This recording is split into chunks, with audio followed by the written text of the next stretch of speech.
Picture this. You're in a high-stakes negotiation. Millions on the line. The other side is aggressive, unpredictable. Your team is looking to you. Your heart is racing. You need to make a decision right now. What do you do? 400 years ago, a lone samurai stood on a beach, facing an opponent who had never lost a duel. That opponent was late, deliberately so, trying to unsettle him psychologically. The samurai had arrived early, carved a wooden sword from an oar, and waited. Patient, calm, completely present. When his opponent finally arrived, enraged and off balance, the fight lasted seconds. One strike. Victory.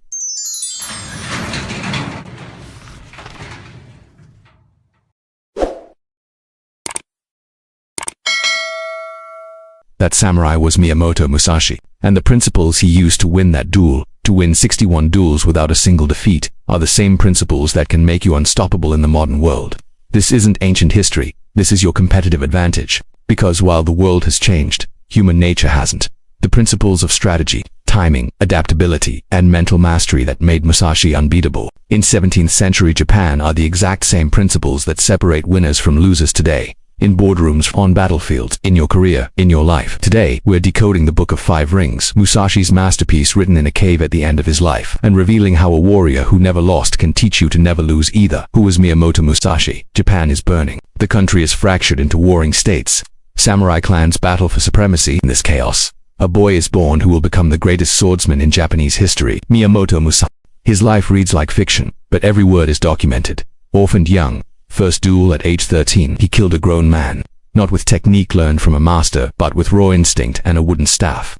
By age 16, he'd left his village to walk the warrior's path. The Mushashugu, a pilgrimage of combat and self-discovery that would last decades. 61 duels, 61 victories. Many of his opponents died. Musashi didn't just win, he dominated. He innovated. He broke every rule of traditional swordsmanship and created something entirely new. But here's what most people miss. Musashi's greatest battles weren't against other samurai. They were against himself. Musashi is 60 years old. He's retired to a cave called Rigando in the mountains of Kumamoto. He knows death is approaching, and he decides to write down everything he's learned. Not about sword techniques, about winning. The Book of Five Rings isn't a martial arts manual, it's a strategic framework for life. 5 books, each named after an element: earth, water, fire, wind, and void. Each element represents a different dimension of strategy and mastery. Earth, the foundation. Understanding your environment, your tools, your capabilities. Water, adaptability, flowing around obstacles, taking the shape your situation demands. Fire, aggression and timing, knowing when to strike with overwhelming force. Wind, understanding other traditions, other approaches, seeing beyond your own limitations. Void, the ultimate principle, operating from a state of no mind, pure intuition, where strategy becomes instinct. Musashi wrote this not for other samurai, but for anyone seeking mastery in any field. He explicitly says, the way of the warrior applies to all professions. And he was right, because for centuries later, in a world he couldn't have imagined, his principles are more relevant than ever. Why now? Why Musashi? Look around. 2025. The world is more chaotic, more competitive, more unpredictable than ever. Markets crash overnight. Technologies disrupt entire industries in months. Geopolitical tensions shift like sand. Career paths that seemed secure vanish. The skills you learned 5 years ago are already obsolete. You're fighting battles on multiple fronts. Professional competition, economic uncertainty, information overload, personal challenges, technological disruption. Sound familiar? It's exactly what Musashi faced. A world where yesterday's rules didn't apply tomorrow, where survival required constant adaptation, where one mistake could be fatal. The fundamental challenge hasn't changed. How do you win when the rules keep changing? How do you maintain clarity when chaos surrounds you? How do you make decisions when certainty is impossible? Musashi answered these questions. Not with theory, but with lived experience. He tested his principles in situations where failure meant death, and they worked. Every single time, his insights transcend culture and era because they address fundamental human truths. How we perceive, how we decide, how we act under pressure, how we master skills, how we overcome fear. Musashi's central concept is the way, or do in Japanese. Not a set of techniques, but a way of being. The way of the warrior isn't about violence, it's about excellence. Relentless, uncompromising excellence in everything you do. Musashi practiced calligraphy, painting, sculpture and poetry with the same intensity he brought to sword fighting, because for him mastery wasn't domain-specific. Mastery was a way of approaching life. 3 core principles defined his philosophy. First, perception over deception. Musashi emphasized seeing things as they truly are, not as you wish them to be or fear them to be. Reality is your starting point. Self-deception is death. Second, adaptation over rigidity. No single technique works in all situations. The master adapts instantly to changing conditions. Water doesn't fight the rock, it flows around it. Be water. Third, continuous improvement over arrival. There is no finish line. Mastery is an endless journey. The moment you think you've arrived, you've already begun to decline. These aren't abstract concepts, they're operational principles. Let's see how they apply to your world. The fifth book, the Book of Void, is Musashi's most mysterious and most powerful concept. Void doesn't mean emptiness, it means the space of infinite possibility. The unknown, the place where conventional thinking fails and intuition takes over. Musashi wrote, "In the void is virtue, and no evil. Wisdom has existence, principle has existence. The way has existence. Spirit is nothingness." What does this mean for you in 2025? Markets are increasingly unpredictable. Traditional forecasting models fail. Established companies crumble while startups soar. The old rules don't apply. This is the void. Most executives panic in the void. They cling to outdated strategies, double down on failing approaches, demand more data when data can't help. Musashi teaches the opposite. Embrace the void. Operate comfortably in uncertainty. Here's how. Stop seeking certainty. It doesn't exist. Instead, develop comfort with ambiguity. Make decisions with incomplete information, knowing you can adapt as conditions change. Watch for what isn't there. Musashi emphasized reading the opponent's spirit, sensing their intent before it manifests. In business, this means identifying emerging trends before they're obvious, sensing market shifts before the data confirms them. Create space for intuition. Strip away preconceptions. Ask, what would I do if I had no constraints, no legacy systems, no sacred cows? That's often the right answer. Consider Blockbuster versus Netflix. Blockbuster had data, market dominance, resources, but they couldn't see into the void. They couldn't imagine a world where their business model was obsolete. Netflix operated from the void, creating something that didn't yet exist. Or consider Nokia versus Apple. Nokia dominated mobile phones. They had technology, manufacturing, distribution, but they were trapped by their own success. Apple saw into the void, imagined a phone that was really a computer, and changed everything. The void is where disruption lives. Master it, or be destroyed by it. Musashi's dueling strategy translates directly to modern negotiation. Every principle applies. Principle 1, control the space. In a duel, whoever controls distance controls the outcome. Too close, your long sword is useless. Too far, you can't strike. The master maintains optimal distance, forcing the opponent to fight at a disadvantage. In negotiation, space isn't physical. It's psychological, temporal, and informational. Control the timing. Musashi often arrived at duels early, sometimes hours early, forcing his opponent to arrive flustered and off balance. In business, this means setting the agenda, choosing the venue, determining the pace. Control the information flow. Reveal what helps you, conceal what doesn't. Force the other side to reveal first. Musashi would study his opponent's weapons and stance before committing to a strategy. Do the same with your counterparty's needs and constraints. Control the emotional temperature.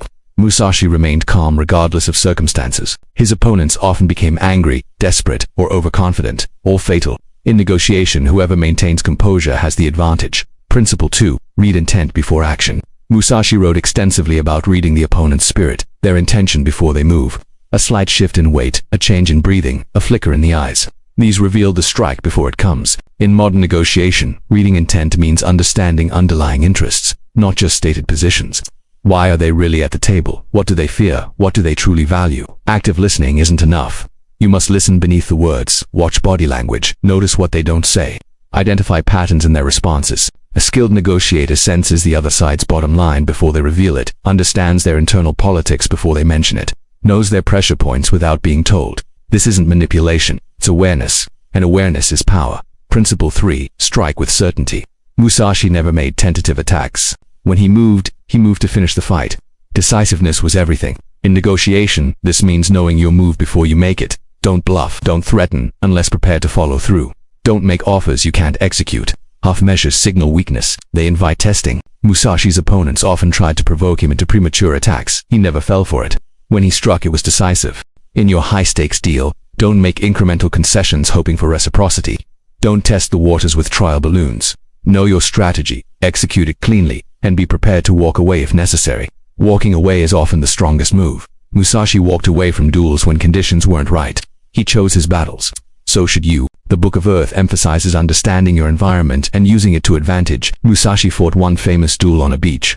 He studied the terrain beforehand, positioned himself so the sun was in his opponent's eyes, and used the tide to his advantage. He won before the fight began. In modern business, terrain is resources, relationships, market position, and organizational culture. Timing is market conditions, competitive dynamics, and internal readiness. Force multiplication means achieving disproportionate results with limited resources. Musashi did this constantly. He fought with wooden swords against steel. He won battles against multiple opponents simultaneously. He maximized every advantage. How do you apply this? Leverage existing assets. Don't build what you can borrow, license, or partner for. Musashi used whatever weapon was at hand, even boat oars. Use what you have. Optimize timing. The same action produces different results at different moments. Product launches, hiring decisions, strategic pivots, all depend on timing. Musashi emphasized striking when the opponent is distracted, off balance, or transitioning. Find those moments in your market. Concentrate force at decisive points. Don't spread resources evenly. Identify where victory is decided and overwhelm that point. Musashi would sometimes focus entirely on one opponent in a group, defeating them quickly, then use the psychological shock to defeat the others. In business, this might mean dominating one market segment completely rather than competing weakly in many, or focusing product development on one killer feature rather than many mediocre ones. Think like Musashi: where is my opponent weak? Where am I strong? How can I bring my strength against their weakness? And how can I do it when they least expect it? This is strategy. Not complex, but profound and devastatingly effective. Musashi fought in at least 6 major battles during Japan's Warring States period. He saw how rigid tactics led to massacre, how adaptation determined survival. His core insight: techniques that work in one context fail in another. The master has no fixed form. This applies directly to modern military and security challenges. Traditional warfare emphasized overwhelming force, clear battle lines, and conventional tactics. That world is gone.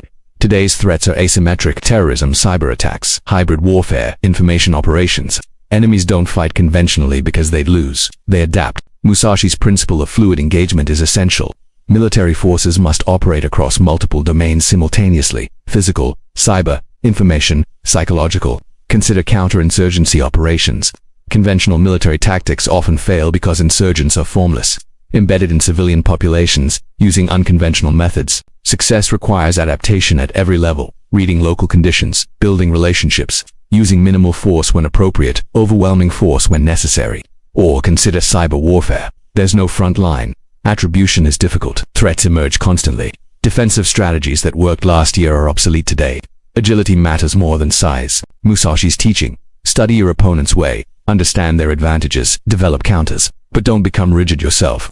The moment you commit to one approach, you've become predictable. And predictable means vulnerable. The most effective modern military organizations are those that empower small teams to make rapid decisions based on local conditions, that encourage experimentation and adaptation, that value flexibility over doctrine.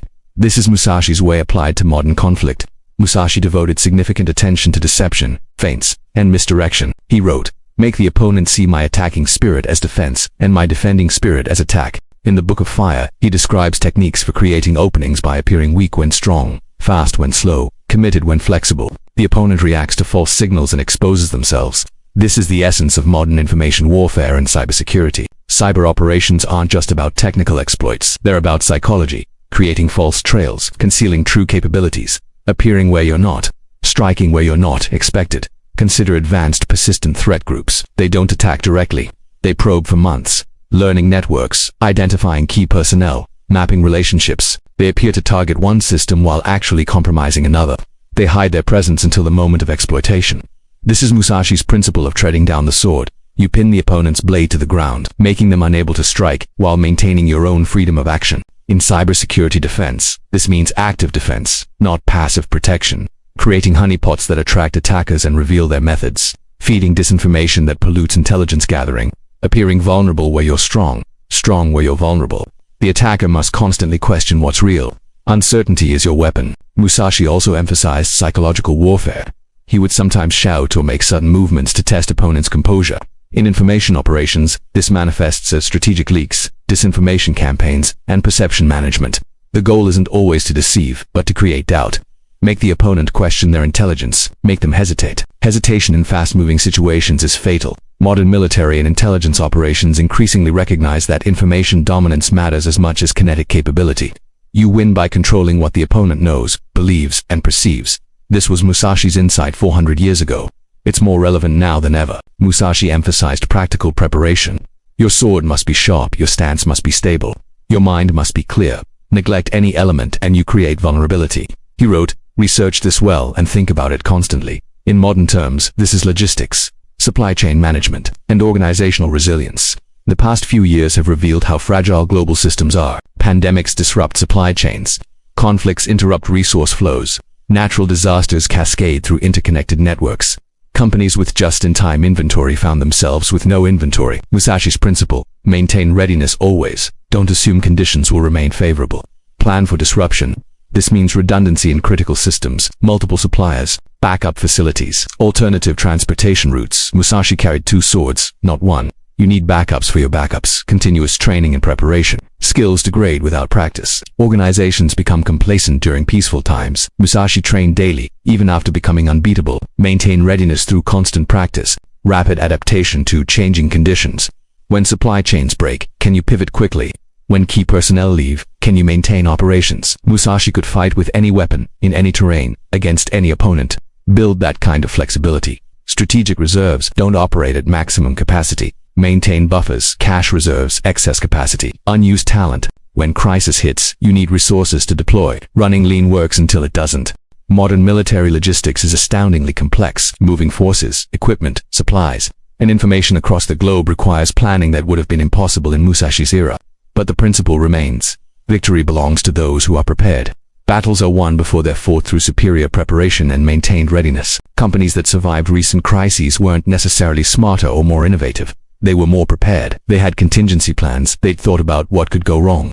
That's pure Musashi. Expect nothing. Prepare for everything. Maintain readiness always. The Book of Water is Musashi's meditation on adaptability and inner peace. Water takes the shape of its container, but maintains its essential nature. It flows around obstacles. It can be soft or hard, still or turbulent, but it's always water. Musashi wrote, "The spirit should be like water. The mind becomes the water." What does this mean for you? Dealing with modern stress. You're bombarded constantly. Emails, messages, notifications, news demands. Everyone wants your attention, your time, your energy. The information fire hose never stops. Most people drown in this. They become reactive, scattered, anxious. They lose the ability to focus, to think clearly, to make good decisions. Musashi offers a different path. First, be present but not attached. Water flows past objects without clinging. You must engage with your environment without being controlled by it. In practice, this means creating boundaries. Designated times for email. Limits on news consumption. Periods of complete disconnection. You control the flow of information. It doesn't control you. Second, maintain stillness beneath surface turbulence. The surface of water may be choppy, but deep water remains calm. Your external environment may be chaotic, but your inner state can remain peaceful. This requires practice. Meditation, breathing techniques, physical exercise, anything that creates inner stillness. Musashi practiced Zen meditation throughout his life. Not for mystical reasons, but for practical ones. A calm mind sees clearly. A disturbed mind sees distortions. Third, respond appropriately to situations. Water is soft to soft, hard to hard. Sometimes situations require aggression, sometimes patience, sometimes withdrawal. The master reads the situation and responds perfectly. This is emotional intelligence applied. You don't react from habit or emotion. You assess and choose your response. Consider decision-making under pressure. Most people make worse decisions when stressed. They panic, overthink, or freeze. Musashi, facing death regularly, made better decisions under pressure because he'd trained his mind to remain calm. You can do the same. Practice making decisions in low-stakes situations with the same deliberation you'd use in high-stakes ones. Train your brain to access calm, analytical thinking regardless of circumstances. The irony is that cultivating calm makes you more effective, not less. Clear thinking is faster thinking. Panic clouds judgment. Peace clarifies it. Musashi's water principle isn't about being passive. It's about being optimally responsive. And that's exactly what our overwhelming world demands. Musashi never stopped training. After becoming unbeatable with the sword, he mastered other weapons, then arts, then philosophy. Right up until his death, he was learning, refining, improving. He wrote, "Today is victory over yourself of yesterday. Tomorrow is your victory over lesser men." This is the antidote to modern complacency. We live in a world that celebrates quick fixes and life hacks. 5 tips to success, 3 steps to mastery, instant everything. Musashi offers a brutal truth. There are no shortcuts. Mastery requires years of deliberate practice, deep skill development, continuous refinement. But here's what modern neuroscience has confirmed. Continuous learning literally rebuilds your brain. Neuroplasticity means you can develop new capabilities at any age, but only if you practice correctly. Musashi's approach to practice was systematic. Focus on fundamentals. Master the basics so thoroughly they become unconscious. Advanced techniques mean nothing without solid fundamentals. In any field, identify the core skills and drill them endlessly. Embrace discomfort. Growth happens at the edge of your capability. Musashi sought difficult opponents and challenging situations deliberately. You must do the same. If practice is comfortable, you're not improving. Analyze and iterate. Musashi reflected deeply on every duel, every technique, every principle. He questioned his own assumptions. He refined continuously. Build feedback loops into everything you do. Practice across domains. Musashi believed skills transfer. His painting improved his swordsmanship. His calligraphy refined his focus. Develop multiple skills. They reinforce each other in unexpected ways. The modern equivalent is lifelong learning. Track progress. Get feedback. Refine. This requires discipline. In a world of constant distraction, sustained focus on skill development is rare, which means it's also a competitive advantage. The people who dominate their fields aren't necessarily more talented, they're more disciplined. They practice when others don't. They improve when others plateau. Be like Musashi, never arrive. Never stop improving. Make today's version of yourself obsolete tomorrow. Musashi wrote extensively about fear and how to overcome it. His insight: fear is natural but controllable. The issue isn't feeling fear, it's being controlled by fear. He described facing death so many times that it became familiar. Not that death didn't frighten him, but that fear didn't paralyze him. He'd trained himself to act despite fear. This applies directly to modern challenges. Career risks. Starting a business, public speaking, difficult conversations, competitive situations all generate fear. Most people avoid them. The discomfort is too great. Musashi teaches confrontation. Walk toward the fear, not away from it.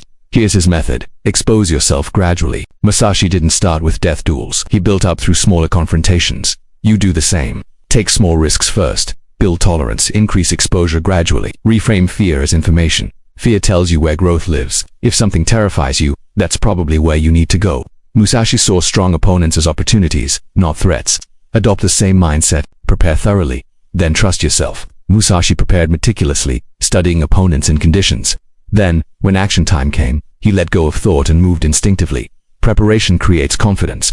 Confidence enables action. Focus on process, not outcome. Musashi focused on perfect execution, not winning. Winning was a byproduct of correct action. In your career, focus on doing excellent work, not on recognition. Recognition follows excellence. Accept that failure is data. Musashi lost practice matches constantly. That's how he learned. Modern culture treats failure as shameful. Musashi treated it as education. Fail fast, learn faster. The people who achieve extraordinary things aren't fit. Over time, they transform you from someone who knows Musashi's principles to someone who embodies them. That's when you become unstoppable. Musashi died in 1645 in that cave, having completed the Book of Five Rings. His final words were simple: I have no regrets. He'd lived completely, mastered his craft, shared his wisdom, left a legacy that would outlive him by centuries. 400 years later, his words still cut through noise and confusion like a sharpened blade through silk, because truth is timeless. Wisdom endures, and the principles that led one man to perfect mastery can lead you there too. The world you face is chaotic, competitive, and uncertain. So was his. The challenges you confront seem unique to this era. They're not. The fundamental struggles are eternal. How do I win? How do I improve? How do I overcome fear? How do I make good decisions? How do I master my craft? Musashi answered these questions, not with theory, but with proof. 61 duels, 61 victories, a lifetime of mastery across multiple domains. A philosophy tested in fire and refined through decades of deliberate practice. Now that philosophy is yours, the question is, what will you do with it? Will you remain as you are, or will you become what you're capable of being? Musashi chose mastery. He chose the difficult path of continuous improvement, constant challenge, and relentless self-honesty. That path is open to you. It always has been. The only question is whether you have the courage to walk it. Welcome to the way of the warrior. Your journey to unstoppable force begins now. What's the one Musashi principle you're going to apply this week?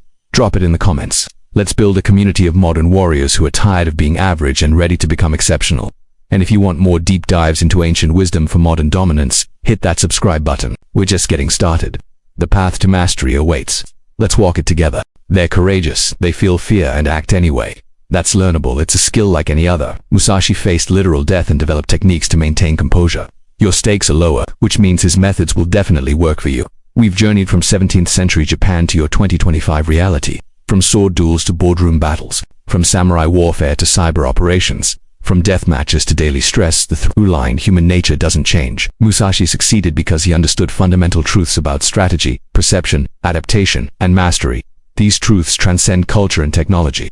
They're as valid in Silicon Valley as they were in feudal Japan. The Book of Five Rings isn't ancient history. It's an operating manual for winning in complex, competitive, uncertain environments, which perfectly describes your world. Earth: master the fundamentals. Understand your tools and environment deeply. Water: adapt fluidly to changing conditions.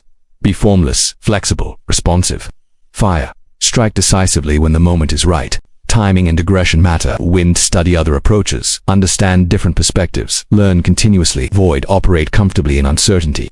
Trust intuition. Embrace the unknown. These 5 elements create an integrated system for excellence, not just in one domain, but in everything you do. Musashi's ultimate insight was that mastery isn't domain-specific. It's a way of being. The principles that made him unbeatable with a sword made him exceptional at painting, writing, and philosophy. The same principles that made you excellent in one area can make you excellent in another. Because excellence is transferable. So what now? How do you actually apply this? Start with one principle. Choose the one that resonates most or addresses your biggest current challenge. Struggling with career uncertainty? Apply the void principle. Get comfortable with ambiguity. Make decisions with incomplete information. Trust yourself to adapt.